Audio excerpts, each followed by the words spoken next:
Everyone, I'm Caleb, and I'm going to be presenting on the German Revolution of 1918 to 1919. In my personal opinion, I feel that this revolution is overlooked in many ways, and I do understand that the whole point of this project is to kind of focus on revolutions that are overlooked. All right, so you'll notice throughout this entire presentation, I have some discussion points that I hope to elaborate on. So for the revolution of 1918 to 1919, some important things that you need to know, right? So Germany comes together in 1871. They come together under the guidance of the Kaiser, which comes from the word Caesar. Brought together the Germanic states, and after 1871, right, the German states have come together, and they're vying for power on the European continent. Right, the Kaiser, in a famous speech, he says that Germany deserves its spot in the sun. Right, and so in order to achieve this spot in the sun, they become heavily industrialized, they become militarized, and as you know, this kind of gets them into hot water as we go into World War One. So the political system in Germany, so there's the Kaiser who appoints the chancellor, and then there are the two houses of their parliament, with the people electing the lower house electing representatives in the higher house, and together they pass laws, but most importantly, the budget.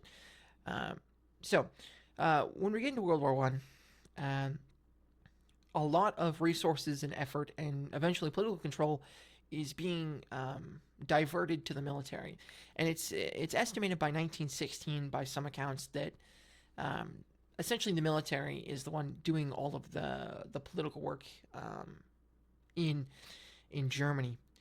And then on kind of a wider scale for the people, there's this growing discontent, especially with the war, and especially due to this widespread hunger that's going around. So this photo here, this is Kaiser Wilhelm II in the middle. This is Ludendorff, and this is Hindenburg, if I recall correctly. Just a neat little aside. Kaiser Wilhelm, you'll see, is kind of leaning over his right, and he's guarding his left hand. And this is because he's born with a birth defect with his left arm, which he's very self-conscious about, or was self-conscious about, I should say. So just to kind of give you a little bit more perspective, right? So this is a very complex map of World War One, but you'll see on the Western Front that by 1917, towards 1918, the Germans are starting to lose ground, even though that they had made vast gains on the Eastern Front, right? And so even by August of 1918, right, the Germans can kind of see the writing on the wall. They make this massive offensive because they're trying, to all intents and purposes, they're trying to gain a better deal out of this when inevitably the peace comes. They're not really trying to win the war; they're just trying to gain a better peace settlement. And so when I was talking earlier about the hunger, so food plays a massive part in World War One and this era. So even the Germans themselves, they want to close the Bosphorus Straits, which is right here between in the Ottoman Empire, which is a way that the Russian Empire was importing a lot of its food. Germany itself was importing a lot of its food by 1900, and in 1914, according to estimates by the University of Hertfordshire, about a quarter to a third of all food was imported into the Kaiserreich. And so, because a good portion of the food is imported into Germany, right, they have to be importing it from somewhere, and so the trade partners, right, they talk with the United Kingdom, and the United Kingdom implements a naval blockade from Schleswig-Holstein all the way to the Netherlands. And from this naval blockade, they block in a considerable amount of food, and estimates to half to 750,000 people die due to this blockade. All right, so the early stages of the 1918-1919 revolution, now that we've gotten there.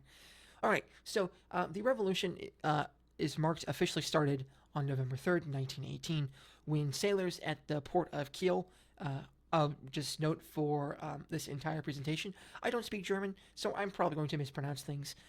So the port of Kiel, the sailors mutiny because the officers they can also kind of see the writing on the wall, and they're trying to garner glory and honor for themselves. So they see, we're going to go out and we're going to have this big naval battle, so that we can say, the German Navy did something, because again, that naval blockade basically stopped most of the German Navy from doing basically anything aside from submarine warfare, and basically of note, only the Battle of Jutland, which is the first battle where dreadnoughts, the precursors to modern day battleships, were used, but that's besides the point. All right. So what's important to note is this is not the first time that a rebellion or a quasi-revolution starts in this period in the German Empire. In January of 1918, there is a wide work stoppage across the empire because, again, even then, right, the people were aware or becoming aware of the situation that Germany was finding itself in, that, we're divesting all these resources away from diverting all these resources away from industry and things like that, and we're putting it into the war front. We're having to wait in long lines for food. Our husbands, our brothers, our sons are coming home and they're scarred permanently for life, and we're not too happy about that. We want change, right? So this is not the first time that some revolution starts to rear its head in Germany. But even still, I would not classify the start, November 3rd. I would direct it more towards early stages of October. So come September of 1918, right after the failure of August, the German military is aware that we're probably going to lose. And so they start opening discussions with the Kaiser, and they're saying, you know what, you should really start talking to the Americans, because in March of that year, Wilson had come out with his 14 points, and, he was saying, there needs to be a more equitable outcome of this war. As we know, there really is an equitable outcome of the war.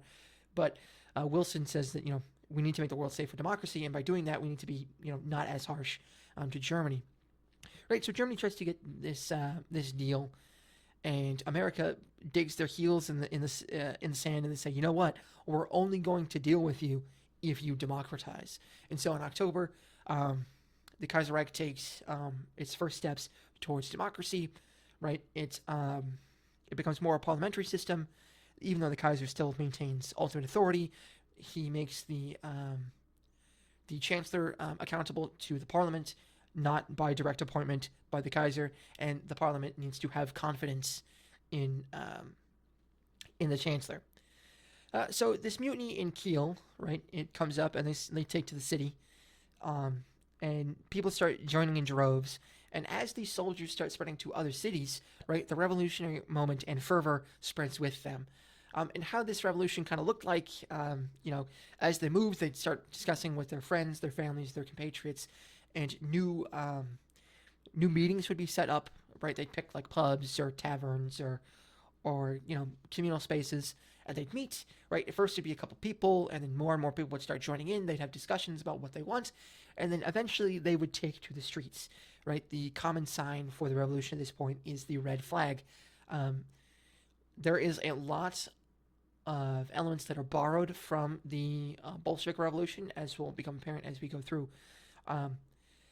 But as they spread, as the soldiers spread and the revolution itself spreads, right, workers and soldier councils are being set up in various urban centers. And by November 10th, the day before the armistice is signed, basically all of Germany has some element of worker and or soldier councils, as you can see kind of on this map, right? So the red ones are the very first ones, then purple, then blue, and then green. All right, so the early, on November 9th, Prince Max von Baden, who had been appointed chancellor in that stage that I was telling you about shifting towards democracy, he steps down as chancellor. And as a matter of fact, he abdicates for the Kaiser, even though the Kaiser very much did not want to abdicate. And the Kaiser eventually, he ends up living in the Netherlands, and for the most part, he's content with this, aside from a period when Hitler takes power, where he hopes that Hitler will reinstate him as the Kaiser. Anyways, so Prince Max von Baden, he steps down, and he appoints Ebert as the new chancellor. And when this happens on November 9th, Philip Scheidemann, who is pretty much the vice president of the party that Ebert and Scheidemann are in, the SPD, which is the Social Democratic Party of Germany. And in that party, there is a split. So there is the MSPD, which has Ebert and Scheidemann, and then there's the USPD. So the MSPD, this is the majority section, right? They believe in the war effort, or they did for the most part as the war was happening. And then there's the USPD, which is the independent faction of the party who didn't believe in the war. They're more, by the rule book socialists, Marxist even.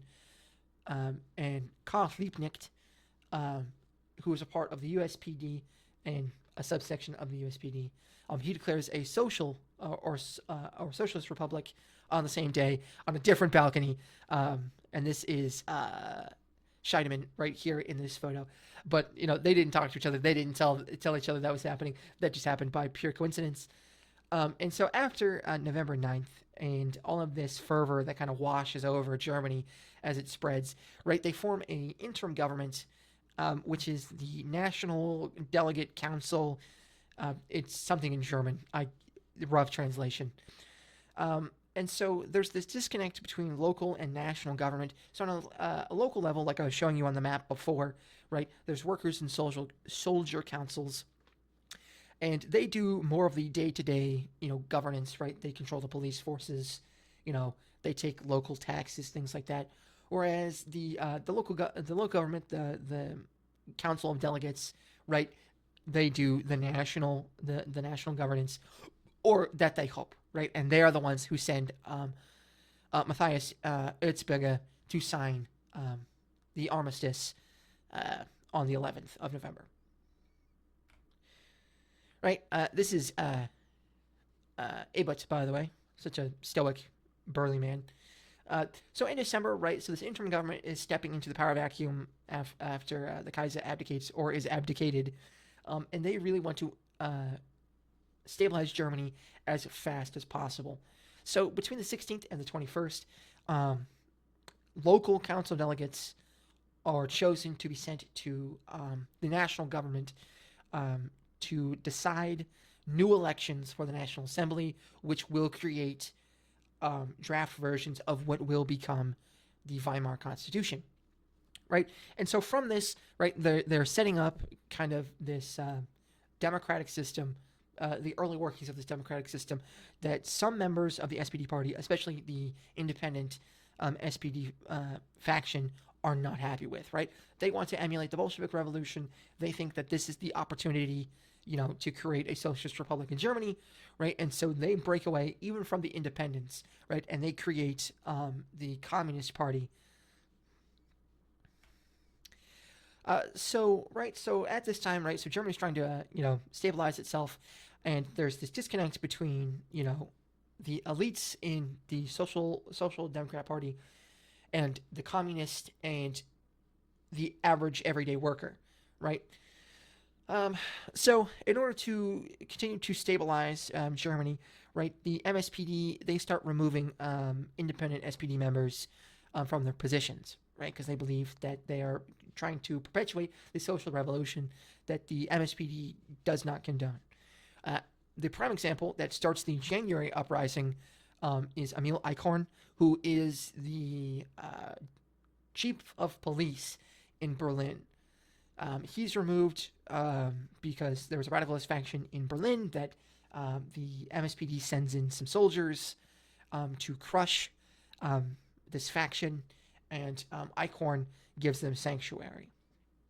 So these radicals in the Spartacus Party, under the direction of Rosa Luxemburg, and the communists, they take to the street after the removal of Eichhorn because they can see that he is basically the last bulwark of this idea of a socialist revolution across the board, right? And so on the 5th of January, they take to the streets.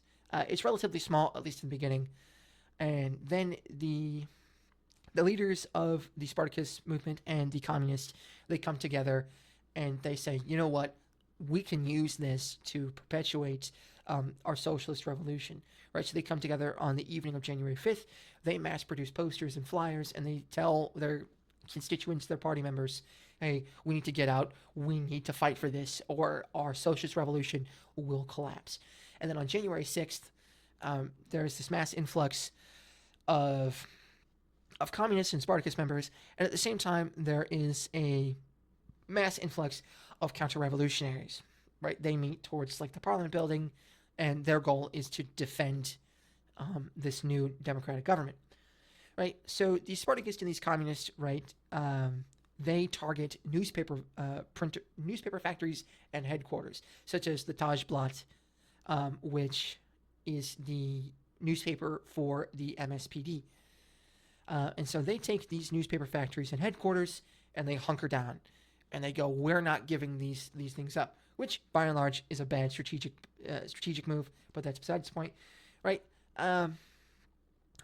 So they capture these headquarters, but then aside from that, right, there are small skirmishes between the Freikorps and the communist and Spartacus members on the streets of Berlin. This is happening in Berlin, if I forgot to mention, right? So you may wonder, who are the Freikorps? So the Freikorps are these radical wing militia. So all told, Germany has approximately 19 million soldiers throughout World War I, with in November of 1918 being approximately 8 million soldiers still in active service. And then over the next couple months, they start bringing their soldiers home, right, as, work towards the Treaty of Versailles is being done. So all these soldiers come home, right? They don't have jobs, right? Because in the early stages, women had filled, the industrial roles, and it took some time to kind of get the women out of these roles. They don't have jobs, right? They're scarred from the war, right? And they're angry and they're vehement in their passions. So they join these Freikorps militias, right? So again, right, street fights break out, and police try to get the communists and the Spartacists to give up. They don't. And so on the 10th, Abut gives permission to Govsky to use more police force and use the Freikorps to put an end to this rebellion, for lack of better words. And it's successful. By the 12th, order is restored. And because of their role in this uprising, Karl Liebknecht on the left and Rosa Luxemburg, they go into hiding. Unfortunately, they stay with the same person, and on January 15th, Karl Liebknecht is abducted off of the street and executed, as well as Luxemburg, who was also executed about the same time. And it takes a couple weeks to months to actively find their bodies. Right, so it's showing that there's this socialist wing, and stability has finally been achieved somewhat, right? And so rather than going up towards a socialist revolution, right, just a basic democratic revolution is being instituted. So in the spring of 1919, basically stability is instituted, right? But there is still this vestigial element of the socialist movement. So in March, there's another nationwide work stoppage. In late March into early April, the socialists are successful in overtaking the Bavarian government, and they create a Bavarian Socialist Republic. Tripping over myself there. And then the role of the Freikorps increases, and they crush that rebellion as well. And so in the spring, right, after the failure of the January uprising, the socialists, they want to keep trying, but at every turn, they're crushed, and relative stability is instituted. So in the summertime, right, there's this epiphany that, oh my gosh, right, we still have yet to sign a formal treaty to end World War I, and so that becomes the priority of the national government, right? We have to sign this because it's heavily implied by the Allies that if Germany does not sign the Treaty of Versailles in its entirety, right? No, we agree to this part, not that part. In its entirety, the Allies will resume war. And so when the Treaty of Versailles is put to the National Assembly as they go over it and to sign it or to ratify it, This splinters German politics even more than what it already was. So do keep in mind, right? So there were elements of democracy in German politics before this, but it was heavily skewed towards the aristocratic classes. Like as an example, in Prussia, the Junker classes, which is the landed aristocracy. Um, the way that Prussian voting worked is they did it by percentage of tax. So the top third of taxes paid got the third of the vote. The mid third of taxes paid got the mid third of the votes, and the bottom third of taxes paid got the bottom third of the votes. So just by that model, you can see that the Junker and other aristocratic factions, such as industrialists, they received a supermajority of representation in democracy. But now, in the the early stages of the Weimar Republic, right, women can vote, all men can vote, and their vote is counted equally. So there's this new wave of democracy that is foreign to Germany, and so by the very nature of it, it causes splintering in politics, right? Because that's what politics is, factions and parties, and they're all competing for votes, right? But the Treaty of Versailles causes it to fracture even more, and where it splinters the most is the war guilt clause, and then the following reparations clauses, 231 through 247, right? And this is where the myth of, the stabbing in the back comes from, right? Because radical factions, the radical right wing does not want to sign the Treaty of Versailles, whereas the centrists and a little bit of the left, enough of the left, want to sign it, and so the right feels like they've been stabbed in the back, and so the German delegates to the Treaty of Versailles, they're paraded out, as you can kind of see in this photo, and forced to sign it. This is the term diktat comes from this, where the terms are dictated to them. They have very little say. And so once the crisis of the Treaty of Versailles is put behind the early Weimar Republic, the official Weimar Constitution is ratified on August 11th, officially ending the revolution. Though the problem is that still elements linger, or problems are still around, right? This is a new democracy that has very limited safeguards, and large amounts of the population are now allowed to vote for the very first time, right? There are ex-soldiers who prowl the street as the Freikorps, and these Freikorps units eventually they come together and participate in several pushes, which are basically coups d'etats, such as the Cat Push, and then the infamous one is Hitler's beer hall push in 23-22. So there are elements and problems that still linger, right? And there's still this question about the revolution itself. Like, should it have kept going, right? Like, did we stop it too early? Especially, these are some concerns held by some of the radicals on the left, right? So the historiography of the revolution itself, right? So the historiography really comes into its own after World War II, after removing Hitler, and it falls almost entirely under Cold War politics, right? The East, under Walter Ulrich, believe that much with Marxist logic, right? Now that East Germany has instituted communism, right? Communism has to come from a revolution, and so we're going to use this revolution as the basis for German communism of today. Whereas Gerhard Ritter in the West, sees Weimar democracy and this revolution as kind of a prelude to the Bonn government that was in West Germany at the time. Bonn's over here gets cut off kind of by my screen, so I do apologize, right? And so then the question becomes this element of stabilization, as I mentioned earlier, right? So in the East, they believed that this revolution was cut short, right? And because it was cut short, this allowed the Nazis to take power, because it a full socialist revolution wasn't allowed to come to fruition. Whereas the West, they believed that obviously they're being backed by America, boo, communism bad.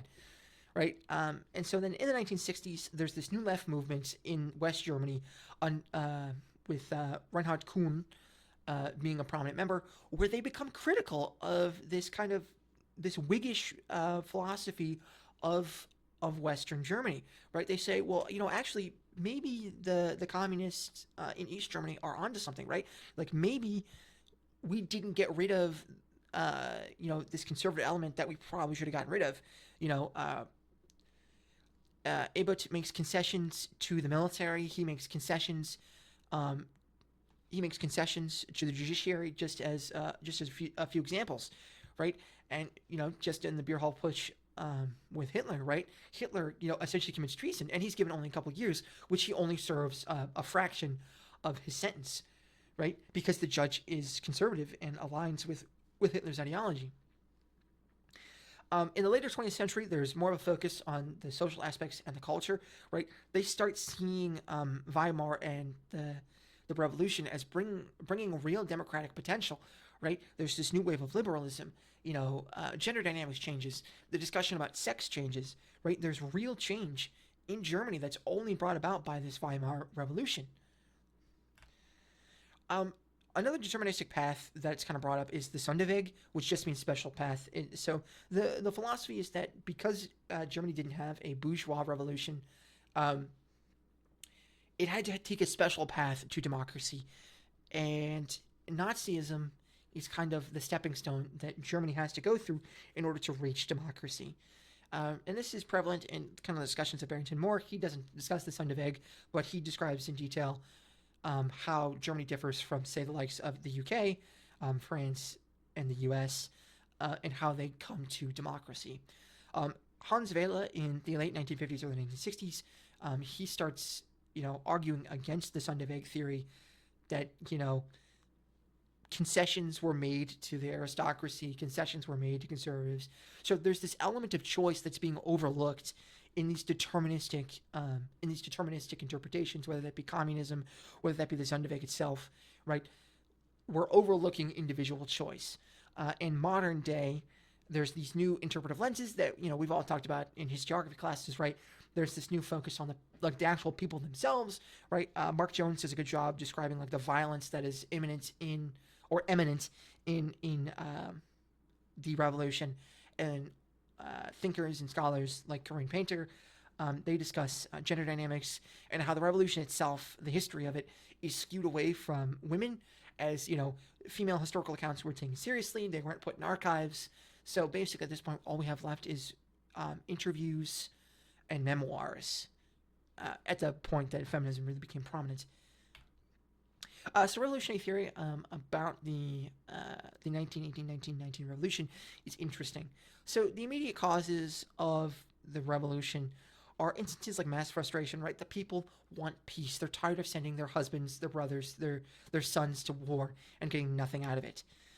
There's this paralysis in the government where they can't really do anything, right? So as I mentioned earlier, right, there's a lot of this political influence being siphoned away by the military.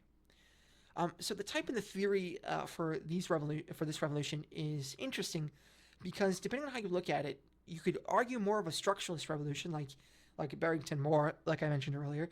There's Sonderweg arguments, which kind of follow a structure.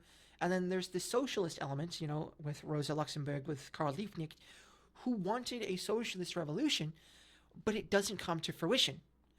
So in many instances, it's argued that this is kind of a hybrid revolution where there's this elite element to it, as well as this proletarian element, which combines. And this is just various photos of the revolution itself. I thought they were pretty cool.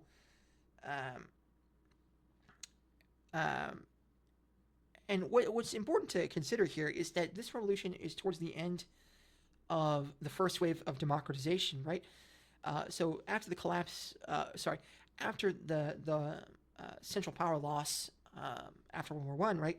There are new democracies being born, and this is basically the end of the fledgling nations of democracy, right? Which is started by America and France and countries like that, right? So there's no really one-to-one comparison because being towards the end of the first wave of democratization, there aren't a lot of revolutions you compare it against. I mean, you can make comparisons to the Bolshevik Revolution, but again, the German Revolution is not a full-fledged socialist revolution like we see with Lenin and Trotsky. There are other elements at play. So it's very hard making comparisons 2 other revolutions. And then that is my bibliography